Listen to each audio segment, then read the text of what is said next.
8 barcos de la Marina rusa atravesando el Canal de la Mancha, pasando enfrente de las costas de Reino Unido y de Francia. Ha ocurrido a finales de la semana pasada.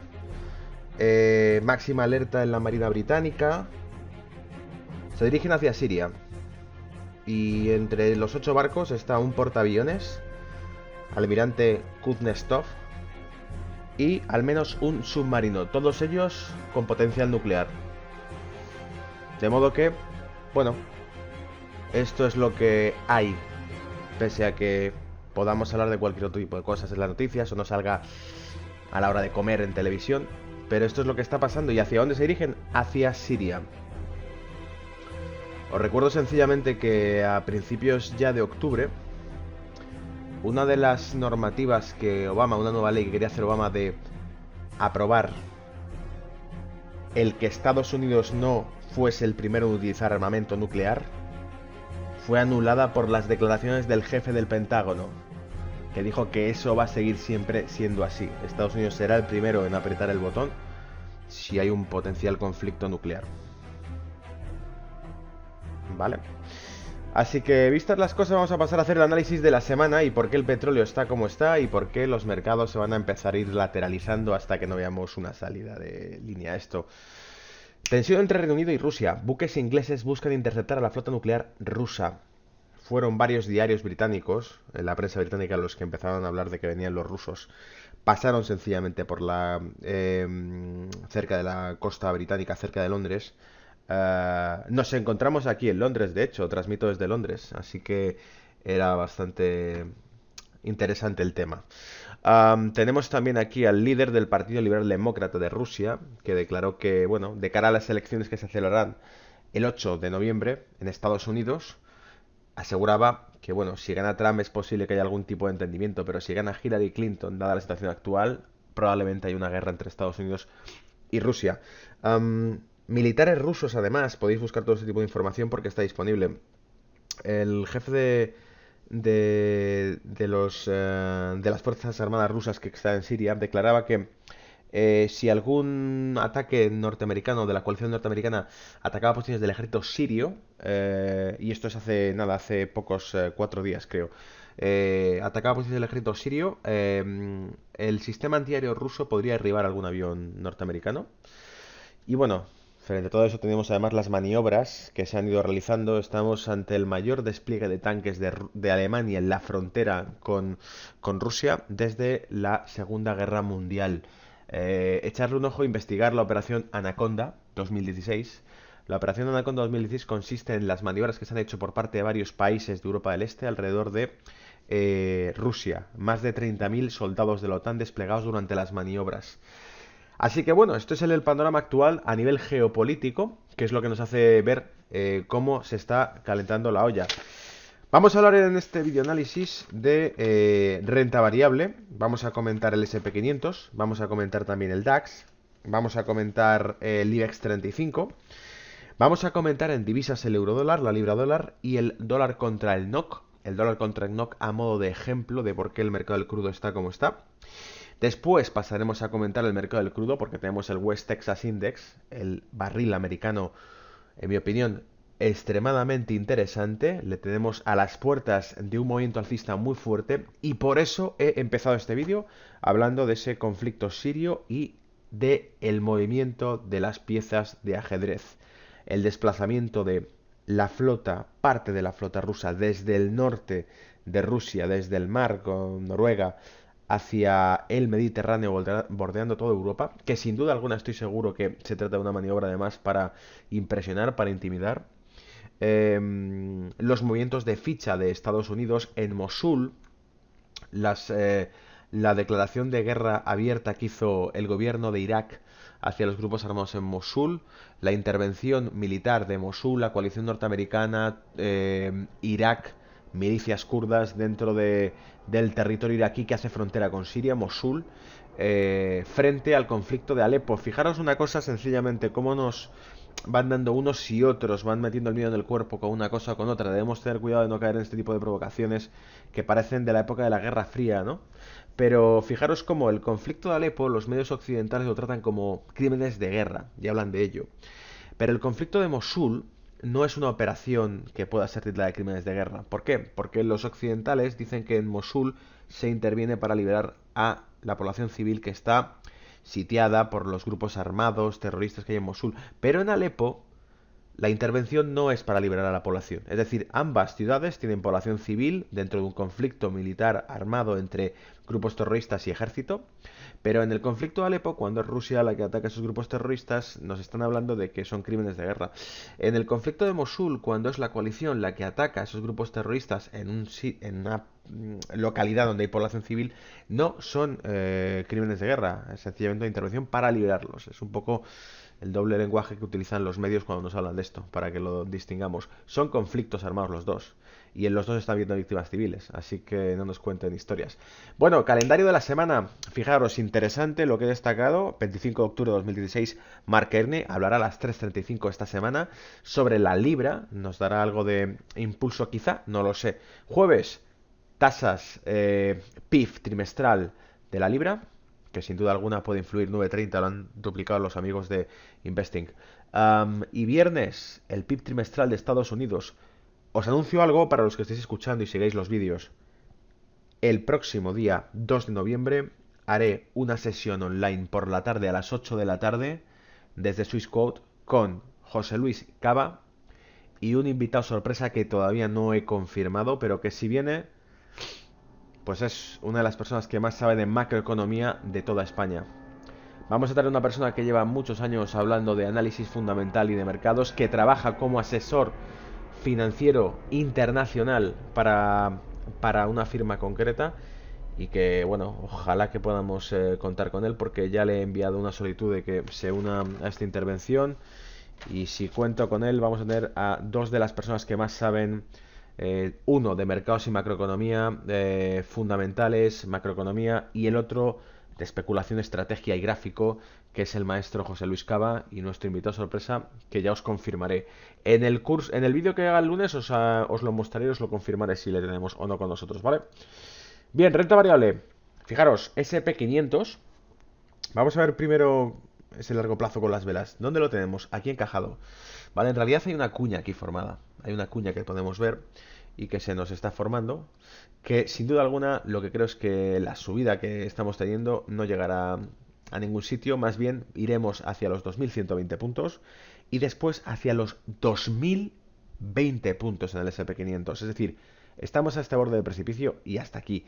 La cuestión está en que antes de las elecciones me extraña que lo dejen caer hasta 2020 puntos, porque sería muy mala imagen. De hecho, parte del punto de lo que voy a defender durante el análisis semanal de esta semana es que vamos a ver cómo el dólar se está fortaleciendo desde hace pocos días, porque parte de la campaña propagandística de las elecciones es hacer un dólar fuerte previo a las elecciones. Y vamos a ver también cómo el mercado americano o el europeo se lateralizan o se mantienen para que no haya drama antes de ir a votar, ¿vale? En la mayor potencia económica y militar del mundo tiene elecciones, esto afecta, por supuesto. Así que no esperéis que vayamos mucho drama en el mercado, porque muy probablemente lo sujeten para que no ocurra nada. En este caso, pues bueno, lo que prevemos es que sí puede haber un movimiento correctivo. Creemos que hay bastante dificultad para que esto continúe subiendo, pero que vaya, visto lo visto, sabemos que es cuestión de tiempo que ceda directamente el SP, porque es muy difícil que rompa toda esta zona con velas semanales, ¿vale? Si paso a vela diaria, esto es lo que tengo, esta es la cuestión. Que es difícil que le veamos superar estas zonas y que es más bien posible que nos corrija 2140 puntos, 2135 puntos, 2120 puntos, ¿por qué no? ¿Vale? ¿Que los perdemos? 2020 puntos, ese es el objetivo. Y es en lo que apostamos. Fijaros, otro punto más. En realidad, el dólar americano está fortaleciéndose no solamente porque sea una cuestión de que quieran fortalecerlo de cara a las elecciones, sino porque además se descuenta, como ya dijo además Donald Trump en el segundo debate electoral televisado, la Reserva Federal no va a subir tipos hasta que no sea el resultado de las elecciones. Entonces sí moverán ficha. Por lo tanto, en noviembre no va a pasar nada con la Reserva Federal, pero muy probablemente en diciembre veamos la verdadera cara, cuál es el plan de la Reserva Federal, ¿vale? Pero no van a mover ficha ahora que estamos en proceso electoral, lo harán después. Por lo tanto, el dólar se está fortaleciendo porque descuenta que muy probablemente hay una subida de tipos tras las elecciones, ¿vale? Esa es una de las cuestiones. Comentamos DAX Etra alemán, fijaros qué está haciendo. Tenemos una figura que para los que no lo hayan visto todavía es un hombro, cabeza, hombro, que hemos comentado en otras ocasiones. Una figura bajista, nos muestra resistencia, nos muestra un impulso alcista superado por otro impulso alcista, un intento de replicar lo que no llega y de nuevo uno y dos intentos que no llegan. Yo tengo marcado una zona de techo, yo tengo ahora mismo como un triple techo aquí. Tengo una zona en la que dije la semana pasada con Laura Blanco en Capital Radio, está en el canal ya grabado, dijimos no es alcista el DAX alemán y con ello me refiero ya a toda la renta variable europea, mientras no veamos un DAX por encima de los 10.800 puntos consolidado. No que los supere, sino que los consolide. Superarlos puede superar, pero luego tiene que demostrar que es capaz de mantenerlos. Hasta que no veamos que la renta, el índice, el selectivo alemán, cierra por encima de 10.800, no nos creemos nada, ¿vale? ¿Por qué? Porque es más que posible que nos dé la vuelta, que nos corrija. Fijaros, yo tengo marcado aquí los 9.800. 9.800 puntos, ¿los veis? Toda esta zona de aquí es la que tengo puesta. Si esto cede y lo perdemos, para acá. ¿Vale? Vela semanal ¿eh? IBEX 35, fijaros, una historia muy parecida. También con Laura Blanco la semana pasada dijimos, bueno, ¿y el IBEX? El IBEX 9.200. No hay más juego que ese. 9.216 ha sido el cierre. Fijaros que además durante la sesión de hoy has llegado a subir el lunes a los 9.203, 9.206 y corrigió de nuevo hacia los 9.180 y pico, 170 y pico. Es decir, en cuanto los tocó retrocedió, pero luego volvió otra vez a coger fuerza.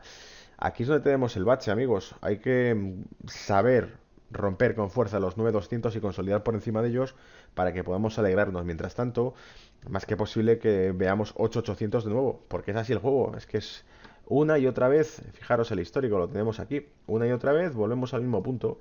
Septiembre de 2013, perdón, enero de 2013, volvemos a llegar ahí en septiembre de 2013. Pues oye, 8.800 están consolidados, más que consolidados. Tenemos base en octubre 2013 también aquí en esos 9.200 y perdidos, pues fíjate, durante el primer trimestre de 2016 los 9.200 le han dado la vuelta al mercado. Estamos en 9.200, aquí hay que jugársela. Es muy probable que nos den la vuelta. Por eso no son zonas de compra ni en el DAX ni en el IBEX. ¿Vale? Divisas. Eurodólar, fijaros, el eurodólar, clarísimos niveles horizontales que se está cepillando, hablando claro.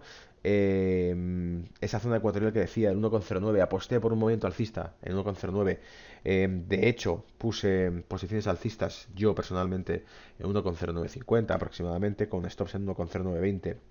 Los han barrido, es decir, lo han machacado. Veo que el objetivo siguiente es el 1,08, lo tenemos aquí, 1,0810, 1,08, ¿lo veis?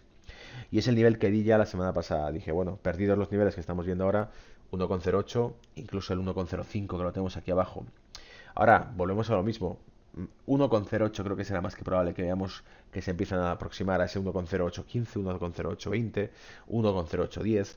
Pero después de eso, rebote alcista es probable, más que probable, ¿vale? Si se produce finalmente un endurecimiento del dólar, esto seguirá bajando, al 1,05 además, después de las elecciones. Si se produce, sí. ¿Qué pasa? A poco que el guión que está descontando el mercado cambie, la corrección va a ser buena. ¿Vale? ¿Por qué? Porque si os fijáis en la longitud de estas velas rojas, ya sabemos que la corrección siempre es una vela fuerte verde.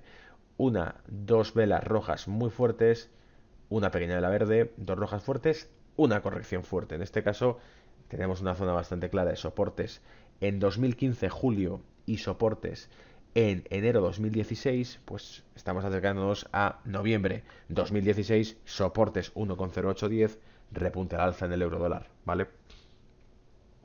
Vamos a ver además el índice dólar más adelante para que veáis lo que estoy diciendo, porque igual alguno dice, no, esto va a seguir bajando por eso en tipos. Ya verás tú como la subida de tipos no es tan energética como se espera cuando veamos el índice dólar. Tenemos aquí los niveles un poquito más de cerca, los podéis ver que se consolidan bastante bien, ¿los veis? Entonces, bueno, esto simplemente para que veamos un poco más de cerca el panorama. Pasamos a la libra dólar, fijaros la simetría más buena que he encontrado. Teníamos la formación de casilla aquí, la perdimos y exactamente dentro de esta se formó la siguiente caja, la perdimos y la clave será en si con los datos de Libra de esta semana consolidaremos esta caja, empezaremos a cotizar dentro de esta caja o no, porque si lo hacemos, estamos en muy buenas zonas de compra de la Libra. Pero bueno, ya sabéis los que me seguís que la Libra la llego viendo y disparándola de hace tiempo. De hecho, aquí en estas zonas ya hice compras también, que fueron barridas con el flash crack este que se produjo y que me supusieron un 3 o un 4% de pérdida en la cartera, porque hay que ir también, como digo siempre, cuando operas con derivados, pues con bastante fondo, sin perder el aliento, con mucho oxígeno, ¿vale? Tomando posiciones muy suaves y muy bien diversificadas para que no te barran un 6%, un 7% de beneficio en una posición frente a un 2 o un 3% de riesgo en esa posición. ¿Que te sale bien? 7%. Bueno, vale, pues te ha cubierto 2 o 3 operaciones malas. Por lo tanto, de cada 10, con que acertemos 4 operaciones, ya estamos en positivo, ¿vale?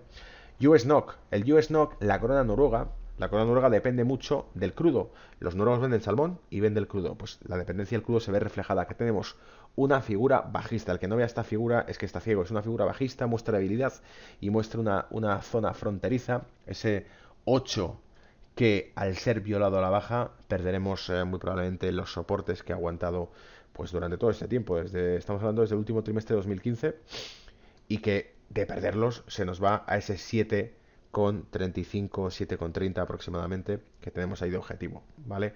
¿Qué pasa? Que si esto lo extrapolo a el US CAD, el dólar canadiense, o el US rublo, el rublo ruso, tanto el canadiense como el rublo como el NOK, dependen del crudo.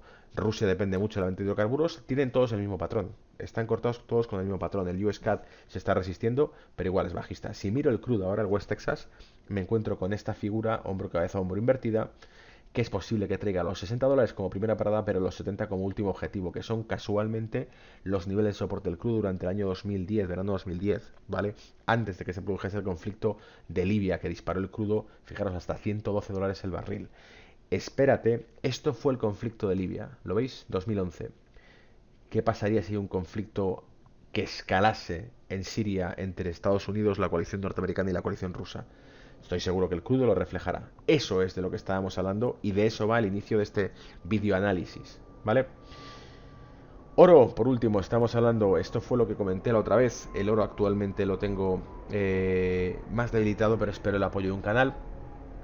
Y en ese caso, el oro que lo tenemos en torno a los 1225, este gráfico es antiguo, pensaba que lo tenía actualizado, 1225 aproximadamente, lo tenemos apoyándose aquí, por esta zona aproximadamente el oro, ¿vale? En torno a esta zona. Luego lo que nos queda por decir es si va a llegar a esta zona que son los 1225, 1215 que es una zona de soporte, o si de aquí se va a apoyar para hacer otro impulso alcista. Lo normal es que si el dólar nos falla, y ahora veréis el dólar, finalmente el índice futuro dólar, si el dólar nos falla y si se inicia un conflicto a mayor escala, el oro repunta. Porque con los conflictos bélicos el oro repunta. Aquí, casualmente, pues oye, era el conflicto de este máximo del oro, era el conflicto también de Libia, ¿vale? Además de la política de la Reserva Federal de inyectar papel que abarata el dólar y enriquece el oro. Y si el oro se enriquece cuando se abarata el dólar, ¿qué pasa? Que tengo el índice de dólar aquí mostrándome que cómo se ha fortalecido muchísimo durante los últimos días, lo veis el índice de dólar, pero cómo se va acabando el gas. El recorrido está más que claro. 145 es el tope que el índice dólar podrá tocar. ¿Hasta dónde va a poder seguir fortaleciéndose el dólar? Tiene un tope. ¿Por qué? Porque dudamos mucho que supere los 145, 150 sin una corrección fuerte del dólar. Lo ha hecho una y dos ocasiones. El dólar ha tocado esa zona. La primera, el primer trimestre de 2015, cuando se fortaleció muchísimo el dólar frente al euro y retrocedió después. Luego, conclusiones, amigos. El mercado europeo va a seguir manteniéndose bien porque el dólar está más fuerte que el euro. Si la relación de euro-dólar es bajista, la compra en activos europeos es más barata para los inversores. Por lo tanto, suben las bolsas europeas frente a las bolsas americanas que se quedan laterales. Y esa relación es buena, el dólar se está fortaleciendo, el euro es más barato que el dólar en relación y se benefician los europeos, el mercado de rentabilidad europea sube, pero ya hemos visto que no tiene más de dónde rascar y que no hay más por dónde subir. Luego lo que esperamos es que durante los próximos días hasta las elecciones reine cierta calma, pero una calma que precede a la tormenta. Y contamos con la cuenta atrás del conflicto sirio que acabará afectando al mercado de materia prima y que reflejará eso en la renta variable que sin duda alguna reaccionará bajista, en el oro que reaccionará alcista, en el crudo que reaccionará alcista y por extensión los pares que hemos comentado, dólar contra rublo, dólar contra CAT y dólar contra NOK, que reaccionarán bajistas. Para los traders intradía más cortoplacistas esta semana, vigilad esa libra porque puede estar muy interesante y no quitéis un ojo de los topes de ese 10.800 del DAX, de ese 9.200 del IBEX, porque se pone muy interesante. Ya sabéis que en la renta variable americana el objetivo es 2.120 puntos y perdiendo esto cedemos a 2.020 puntos, 100 puntos de recorrido, que es prácticamente un 5% de caída para el mercado americano. O sea que está muy muy interesante el mercado, ¿vale? Eso espero vuestros comentarios y nada, un abrazo a todos, chao.